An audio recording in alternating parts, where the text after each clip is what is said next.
जय श्री राधा कृष्ण। होली बसंत उत्सव के रूप में फाल्गुन मास की पूर्णिमा के दिन मनाई जाती है। यह दिन सतयुग में विष्णु भक्ति का प्रतिफल के रूप में सबसे अधिक महत्वपूर्ण दिनों में से माना जाता है।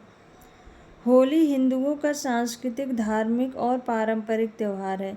सनातन धर्म में प्रत्येक मास की पूर्णिमा का बड़ा ही महत्व है और यह किसी न किसी उत्सव के रूप में मनाई जाती है। उत्सव के इसी क्रम में होली बसंत उत्सव के रूप में फाल्गुन मास की पूर्णिमा के दिन मनाई जाती है।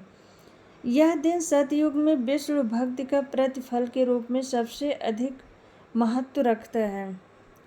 भक्त प्रहलाद से जुड़ी कथा। हिंदू धर्म के अनुसार होलिका दहन मुख्य रूप से भक्त प्रहलाद की याद में किया जाता है। भक्त प्रहलाद राक्षस कुल में जन्मे थे, परंतु भगवान नारायण के अनन्य भक्त थे। उनके पिता हिरण्यकश्यप को उनकी ईश्वर भक्ति अच्छी नहीं लगती थी, इसलिए इस हिरण्यकश्यप ने प्रहलाद को अनेकों प्रकार के जघन्य कष्ट दिए। उनकी बुआ होलिका, जिनको ऐसा वरदान मिला था कि वरदान में उन्हें एक वस्त्र भी प्राप्त हुआ था, जिसको पहनकर जब वो आग में बैठ जाएंगी तो उन्हें आग छू भी नहीं पाएगी। होलिका भक्त प्रहलाद को मारने के लिए वह वस्त्र पहनकर उन्हें गोद में लेकर आग में बैठ गए। भक्त प्रहलाद की विष्णु भक्ति के फलस्वरूप होलिका जल गई और प्रहलाद का बाल भी बांका नहीं हुआ। शक्ति पर भक्त की जीत की खुशी में यह पर्व मनाया जाने लगा। साथ में रंगों का पर्व यह संदेश देता है कि काम, क्रोध, मद, मोह और लोभ रूपी दोषों को त्याग कर ईश्वर भक्ति में मन लगाना चाहिए। राधा कृष्ण के पवित्र प्रेम से संबंधित है ये होली। होली का त्यौहार राधा कृष्ण के पवित्र प्रेम से भी जुड़ा है। पौराणिक समय में श्री कृष्ण और राधा की बरसाने की होली के साथ ही होली के उत्सव की शुरुआत हुई। आज भी बरसाने और नंदगांव में लठ मार होली, फूलों की होली, ये सब होली विख्यात है।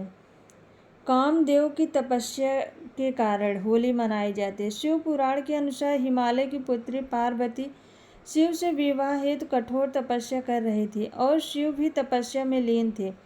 इंद्र का भी शिव पार्वती विवाह में स्वार्थ छिपा था कि ताड़कासुर का वध शिव पार्वती के पुत्र द्वारा होना था।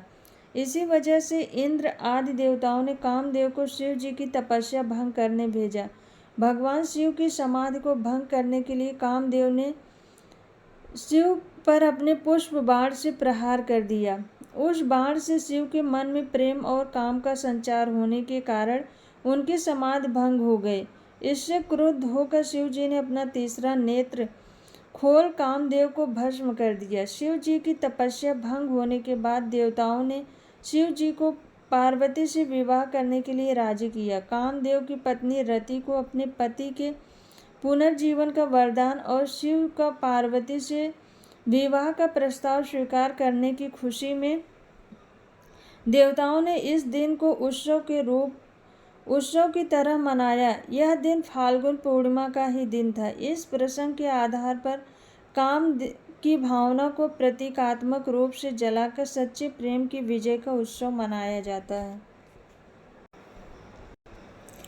यह होली का मुख्य दिन है, जहां रंगों को उछालना और एक दूसरे को रंग लगाने पर केंद्रित होता है। यह दिन लोग, युवा और बूढ़े, रंगीन पानी और गुलाल से भरी पिचकारियों से लैस होकर एक साथ आते हैं। इस साल होली का त्यौहार होलिका के अगले दिन यानी 25 मार्च 2024 को मनाया जाएगा। जय श्री राधा कृष्ण।